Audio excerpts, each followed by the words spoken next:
Valfar's journal. He asked me to wait. I should not have agreed, but he's the Dragonborn and my brother-in-arms. Who am I to say no?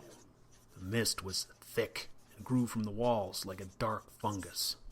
It was oppressive and cold, chilling the iron of my armor. A man of the spirit knows when he's in the presence of evil. I could see him across the chamber, near a stone altar, first standing and then praying. He does this all the time, so I was not alarmed, but when he dropped to the ground, he was slack, like a warrior struck down in battle. To Talus with goddamn orders. That bastard was not going to die on my watch. As I ran to the altar, I could see no enemy, but there he was, lying on the stone floor. I could see no sign of wounds, no blood, no arrows, no spell effects. He was alive and moving, but his mind was not with him. I carried him out through a door I found at the back of the chamber. Once we were in the open air, he seemed to be worse. I've never prayed so hard as I did at that moment. There was still so much to be done. Had it been a blade or an arrow, I would have known what to do, but this, I was lost. Within an hour, he began to recover his senses. When I saw him praying, I knew we would see this through. He is difficult to reach when he is in meditation, so I sat quietly and observed. It was then that I noticed a white ring around his neck I had not seen before.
Son of Sithus, we look upon you. Dark triumphs we have seen, and delight we have taken in the sum of your works. Flowing over obstructions as stream over stones, never ending, never the same, never stopping. We are pride.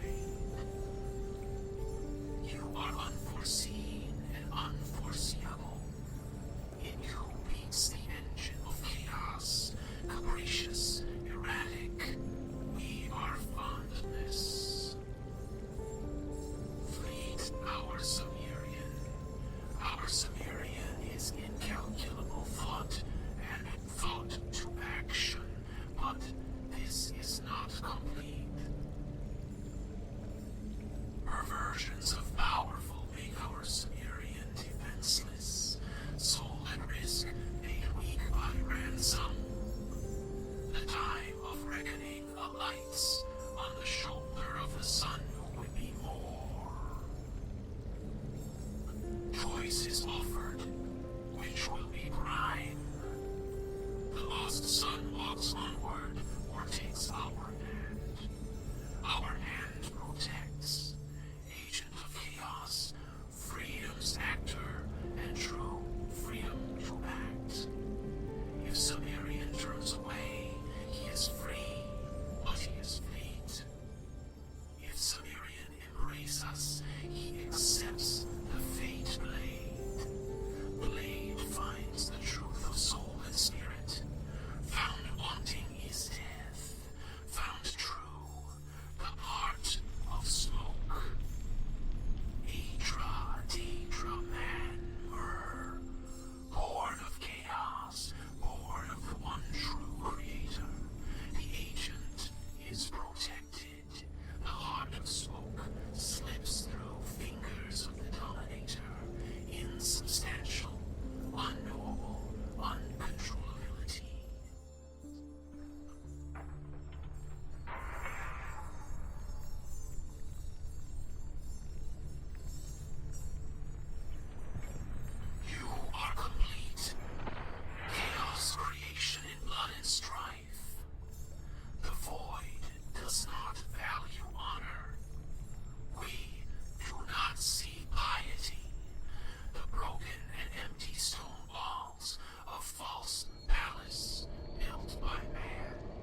Welcome, dear viewers, to CouchWarrior TV on YouTube. I am the CouchWarrior, and you are watching Arcane Arcana, a Skyrim Let's Play. Welcome, brothers and sisters, to Chapter 10, Part 1.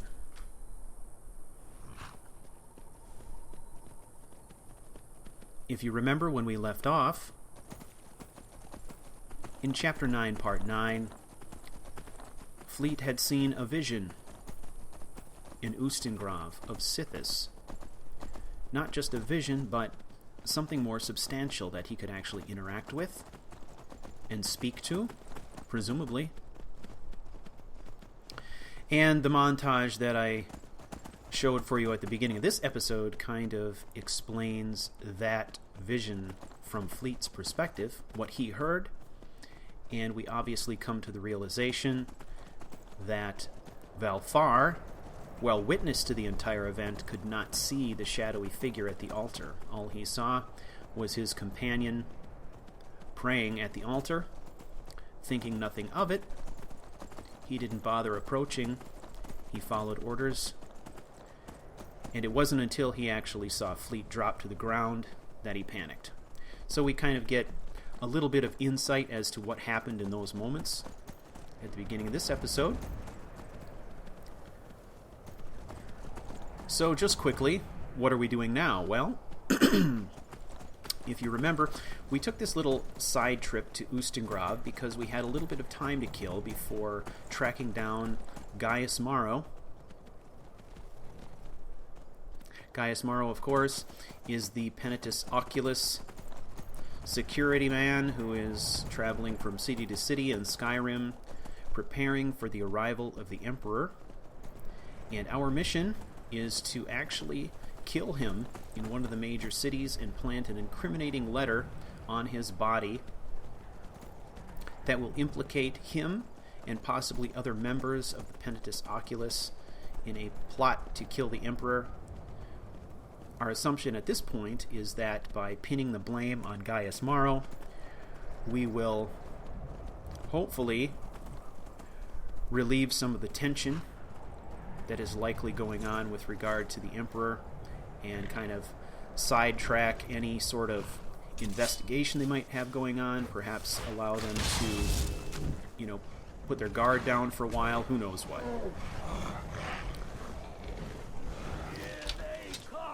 Here we go. Good man. We'll let him finish that guy off. We will advance. So we are making our way back to Whiterun at this point.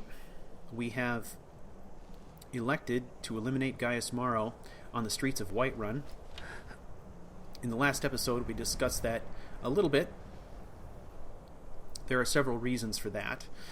It is a great location for us to do this, not only because there are some advantages in Whiterun that we don't have in Windhelm, nor in Riften,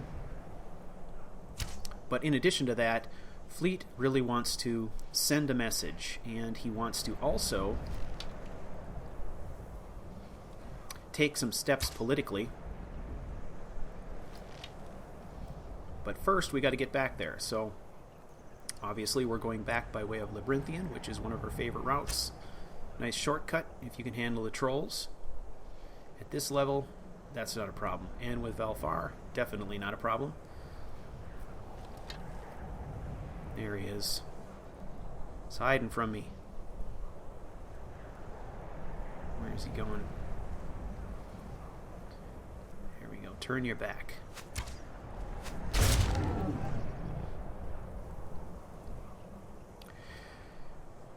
So in the last episode, I talked a little bit about some of the problems we have with Windhelm. The locations where Gaius Maro is going to be in Windhelm are just particularly bad. He's going to be in the Palace of Kings, which is filled with guards. There's only one way in and one way out. The guards' barracks that are there, it's buried deep below the palace. And it's an awfully long walk from the front of the palace to the front gates of the city. It's just not a great location for pulling something like this off. There's another troll here. It's an awfully long shot. but we'll give it a try. The disadvantage, of course, of Riften is that it is on the far eastern side of Skyrim, which means a longer trek for us.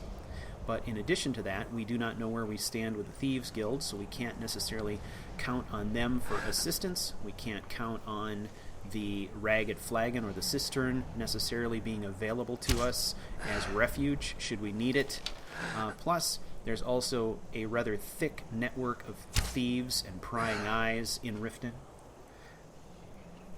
I don't think we want to expose ourselves or our mission to those prying eyes, given our current standing with the Thieves Guild. If you remember, there was a point at which we walked away from Brynjolf and Carlia and declined to help Nocturnal.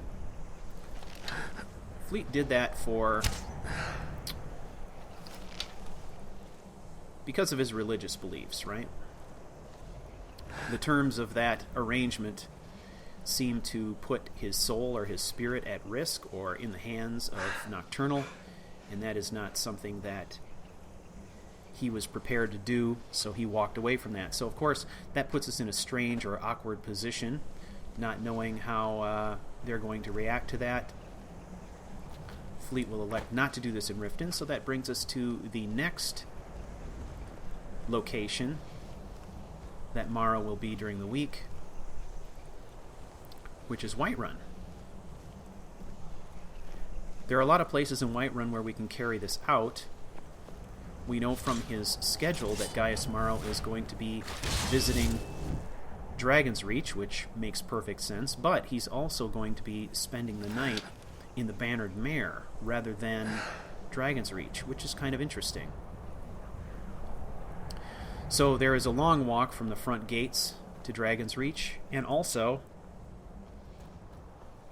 from Dragon's Reach back to the Bannered Mare, so there's plenty of opportunities for us to get the job done there. But in addition to that, we also have a couple other things that Fleet wants to do, and that's to send a message. The first is a message to Jarl Balgruuf, which basically states, "Don't mess with me." So he is going to eliminate Gaius Maro in a very public way, preferably right on the steps of Dragon Reach. That ought to send a very clear message to Jarl Balgruuf that he is not a man to be trifled with. In addition to that, if you consider the fact that whoever discovers the body of Gaius Maro and the incriminating letter will be able to, in some ways, take credit for having foiled the plot, right? So by doing it here, Fleet is going to be doing two things. The first is to give Jarl Balgruuf a very clear message that Fleet is not a man to be trifled with, he's not to be toyed with, and if you do it again, you're going to end up like Gaius. But at the same time, he's going to hold out an olive branch and say, here you go, here's a gift. Take credit for this. This will get you in good with the Imperials, since we all know that's the way you're leaning anyway. So we're giving him the gift of additional street cred with the Imperial Army. So it's kind of a double-edged sword, right? On the one hand, he's getting a very severe warning, and on the other hand, he's getting... we're helping him build his political capital a bit. So, the one hand gives, the one hand takes away. So that is basically Fleet's strategy here.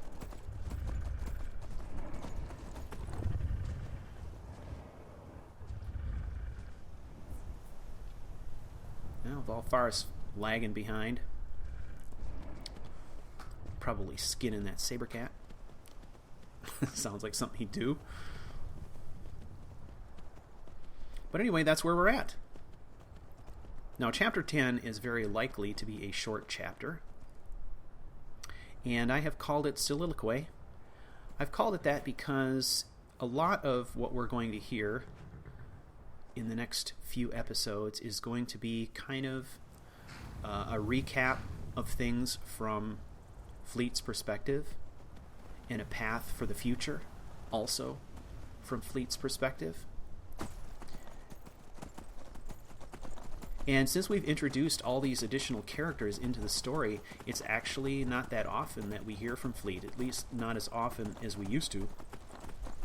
So I thought it was fitting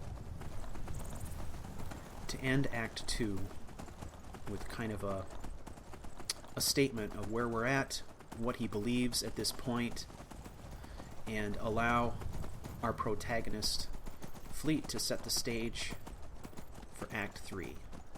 So I call it Soliloquy. A lot of this is going to be Fleet kind of speaking to us through his journal entries.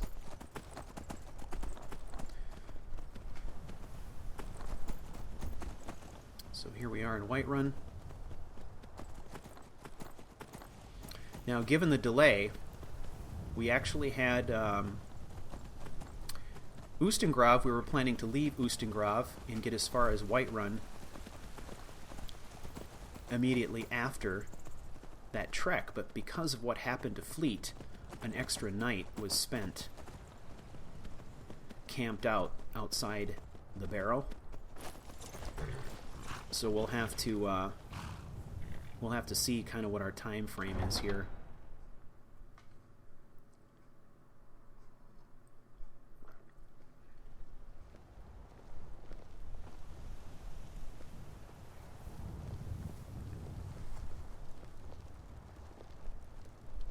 I long to be out there with my brothers, waging war against the Empire. Those of you who aren't familiar with the Dark Brotherhood questline, or perhaps just this aspect of the Dark Brotherhood questline, it is possible to kill Gaius Maro very, very publicly and still complete the mission and not go to jail. The trick for us, what Fleet is going to do, is his objective is to try to provoke Gaius Maro into attacking him.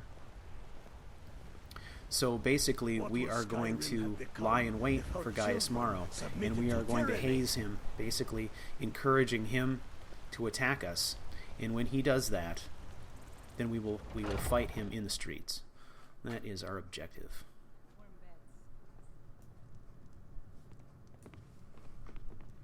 And here we are at the Bannered Mare, where we can wait for a bit until the time comes. Can't wait to kill him.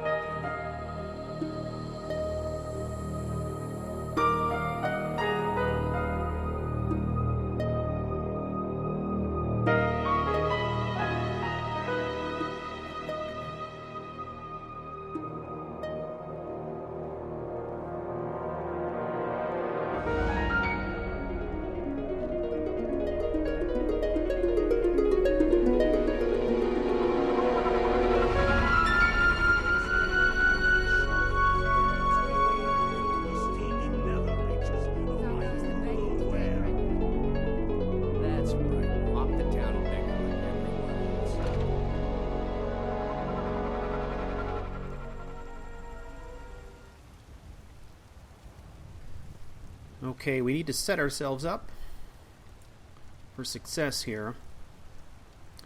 Now, what I really want to do is Fleet wants to send the clearest possible message he can. So, eliminating Gaius Maro, like down here in the marketplace where we are now, is not going to send that message, but we need to be able to track Gaius as he enters town. So I am going to position myself here. It is fairly early in the morning. It's around 8 a.m. So I'm going to position myself here, and I'm going to wait and just observe, watch for him to come in the front gates. Okay, there he is. Let me guess. Someone stole your sweet lord. I actually had to sit in this spot in real time for about 6 or 7 minutes before he came in, so he enters fairly early in the morning. Now, I'm going to stop and identify that this is our target for sure. Keep back, citizen. I have important business I must attend to. We'll just stay silent at this point. Is that a threat? Back off, or by the 8 I'll cleave that arrogant head from its shoulders. Yeah. Yeah, come on. Ugh. What a jerk. Alright, now we are going to cruise around here as fast as we can. We're going to get ahead of him. And we are going to ascend the steps of Dragon's Reach, and we are going to wait for him there. We know he's on his way here, so we just need to make sure we get the jump, and then we'll sit and wait for our opportunity.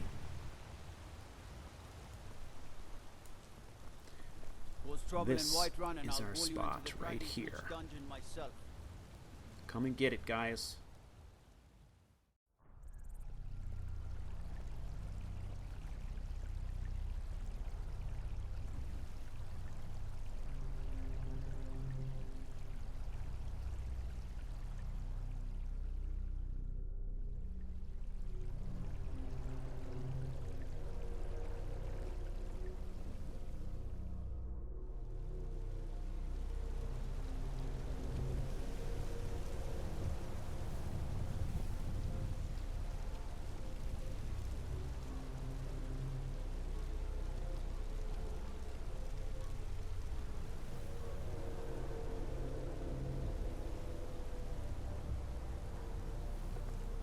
Keep back, citizen. I have important business I must attend to. After I kill you, I'm going to kill the Emperor. What? Filthy assassin. We'll see who lies dead. Never should have come here.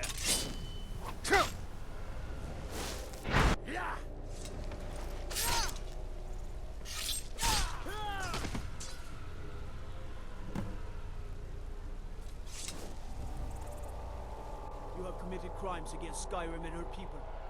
What say you in your defense? I am the Jarl's Thane. Oh, forgive I me, demand Thane. you let me I didn't go realize it was you. at once. You looked the other way this time. But even the Jarl's influence has its limits. Be more careful.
The deed I is know I'll be done. out there with my brothers, The waging blood war has been against the spilled Empire.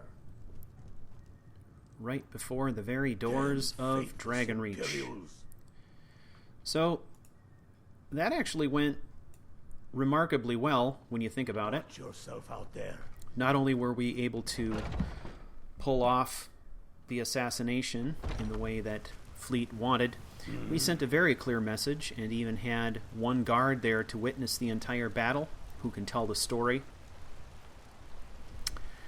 Balgruuf is in a really difficult situation when you think about it.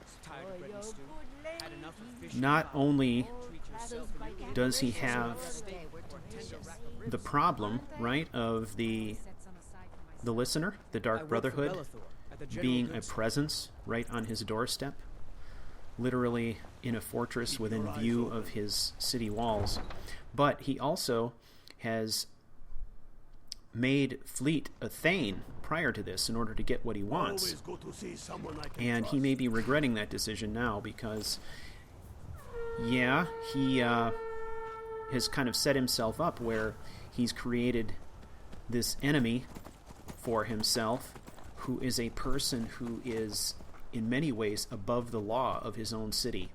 And he's created this situation where Fleet can kind of run roughshod through the streets of Whiterun doing whatever he wants to do and basically put his hands in the air and say, hey, I'm Thane, lay off. So Balgruuf is in a very difficult position, but Fleet is busy enough right now that that's not something he necessarily plans to exploit a lot. In this particular instance, it worked out perfectly because Balgruuf needed a message, and he needed to understand that Fleet is not a person who can be toyed with. So I think that we have communicated that very clearly. You'll notice that I left the ego signature here too. There's no reason not to. It was a very public killing. Skyrim have become So the we left the children dagger submitted to on the tyranny. body and one in the door to kind of hammer that home, that message. So now we are off to the Dark Brotherhood Sanctuary. We are going to ride right past the Eagle's Nest here. We've got a lot of work to do, so we're just going to bring Valfar with us. We all have faith. Continue on. We need to get back to the Dark Brotherhood Sanctuary and turn in this quest. Basically let Astrid know that the second stage of our operation has been completed and prepare to move on to stage 3. Now Astrid has obviously put somebody in charge of the next stage of this operation. We don't know who that person is yet, so we're going to go back there and find out. And then see what Astrid's orders are. She still is the speaker, and she's the one engineering this operation. So, given that we are the doer, we have to follow our orders. And the best thing that we can do for ourselves and for the Brotherhood at this point is to execute the steps in this mission to the letter. So that is what we're going to do. Now, interestingly enough, this will also be our first visit back to the Dark Brotherhood Sanctuary since our last message to Astrid, in which we left a chest filled with new garb for the Brotherhood befitting of the old ways. So it'll be interesting to see how that plays out.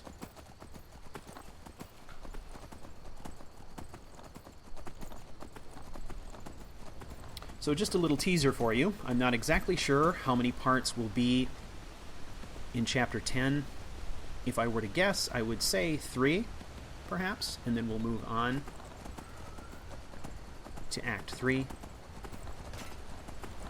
Act 3 is entitled Heart of Smoke, and it will also feature prominently the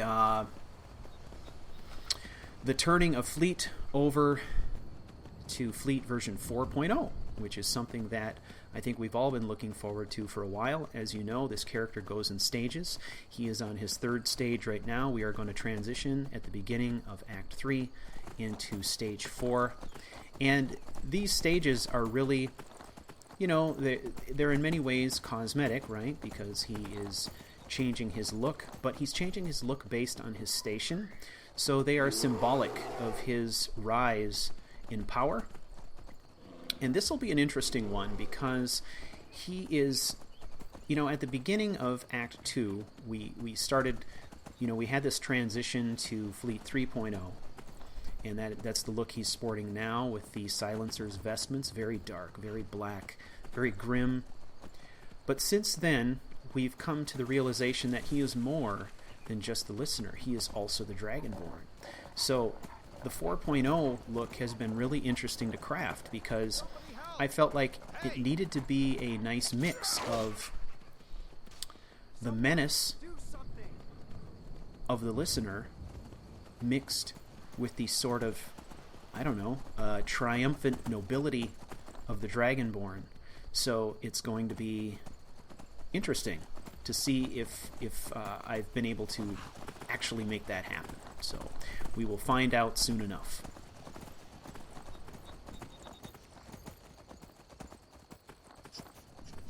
Fleet's Journal. My encounter with Sithis has chilled me to the bone.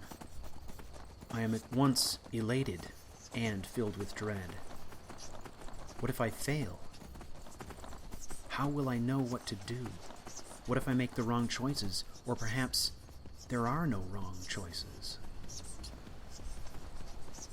At the time, I felt nothing but profound inner peace. Even as I watched the blade split the air, I had no fear. I have been given a blessed gift. For my soul to be beyond the control of the most powerful actors in Mundus, Oblivion, or beyond is a precious gift. Listen to me, what have I become? I am already dead. The moment I accepted the bargain and the blade pierced my neck, my life was no more, and my soul was made the property of Sithis, lost forever, but out of reach of the foul Daedra. My spirit is gone, forfeit to the void. Now it's up to me to ensure this opportunity is not wasted.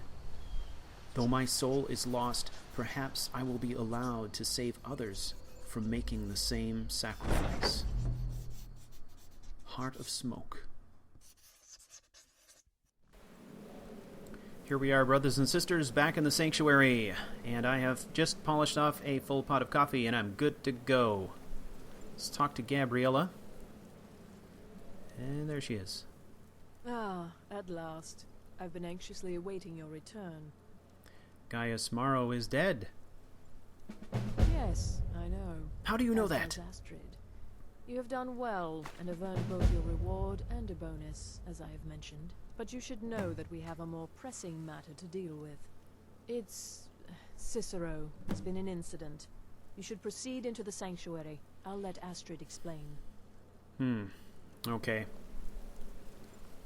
Well, when you think about it, the fact that we rode straight here and they already know what's going on, that we've been successful, I guess it's not too surprising, considering the fact that this chapter of the Dark Brotherhood has not had a listener and is somehow still able to carry out contracts to hear people performing the Black Sacrament, suggests that Astrid has an extremely effective communications network, so we shouldn't be surprised.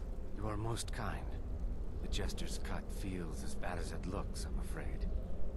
Damn it, this never should have happened. We knew better. We knew better, and still we let our guards down. Ugh! I'll admit, even I'm having a hard time disagreeing with you. Marrow is dead, I know, but we've got bigger problems right now. Gabriella mentioned something about Cicero. The fool went absolutely berserk. He wounded Vizara, tried to kill me, and then he fled. I knew that lunatic couldn't be trusted. Oh, it's true, I'm afraid. Cicero was a little whirlwind, slashing this way and that. It would have been funny if he weren't trying to murder us all. Don't forget the ranting and raving about the Night Mother, how she was the true leader of the Dark Brotherhood. Now, Vizara seems like he's going to survive his wounds. Look, Everybody's we've looking got to pretty deal with awesome this in their new situation. garb, too. You've got to deal with... Look, we've got to deal with this situation. You've got to deal with this Yes, situation. I'm the doer. What do you mean? What do you want me to do? I want you to find that miserable little fool and end his life. But first, find my husband. Make sure he's all right. After the attack, Arnbjorn flew into a rage. When Cicero left, Arnbjorn went after him. They disappeared into the wild. Search Cicero's room. Maybe there's something in there that sheds some light on where he might have gone. Let me know the minute you find something. I've got to see to Vizara and calm everyone down. Bested by a fool. Yes, Who's we the will fool go. now, Hush, Vizara. You were very brave. Alright, we're gonna go That search took me Cicero's long dead, rooms. not for you. We're looking for clues as to where he might have gone. Cicero strikes us as a person who would not do anything without a plan. He, of course, has been responsible for many years for the Night Mother's body. So that suggests that while he is off his rocker a bit, he does have some basic sense of responsibility and is able to plan stuff. At this point, Fleet is concerned not about Arnbjorn, but he's worried that Cicero might be killed by Arnbjorn. Cicero is part of our plan. He is the keeper. He is a follower of the old ways. He is something of a Dark Brotherhood historian in that he's one of the few left who understands the old ways. We need to preserve him as a resource, so we're going to gather up these journals. And, you know what? We'll take a little shot of wine while we're at it. It's been a long day. We're going to gather up these journals. We're going to share just enough with Astrid so that we can get out of here. But we're going to keep them. We're going to take them somewhere private. We'll read them. We're going to go back and talk to Astrid here.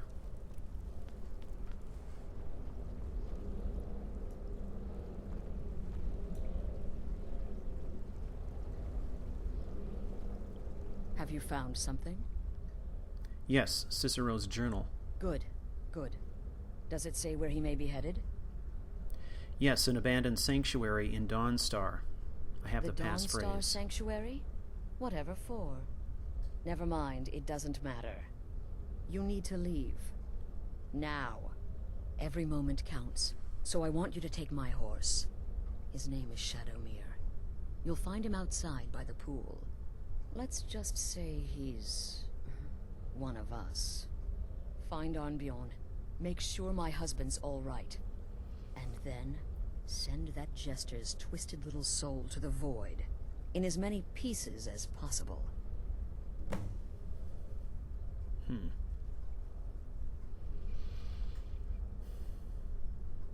No, nothing. At least, nothing I'm aware of. Well, if I'm being honest, I haven't exactly been discreet lately in expressing my frustration with this whole situation. Obeying the Night Mother, you being the listener, it's ridiculous. No offense. Cicero may have overheard me talking to one of the others Why about the would I Night take offense Mother. to that? It's possible I was not entirely respectful. But to go this far, to attempt to murder the leader of a sanctuary, Cicero must pay with his life. There is no other option.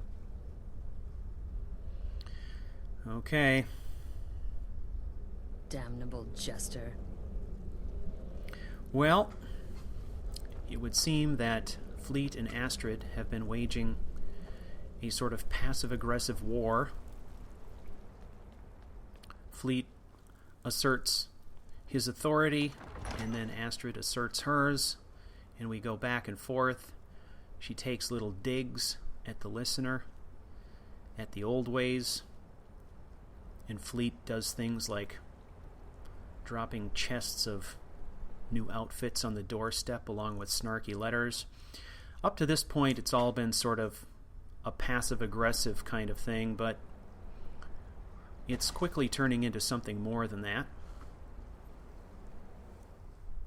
She's obviously upset, but I don't entirely blame Cicero for doing what he did either. He's obviously extremely devout.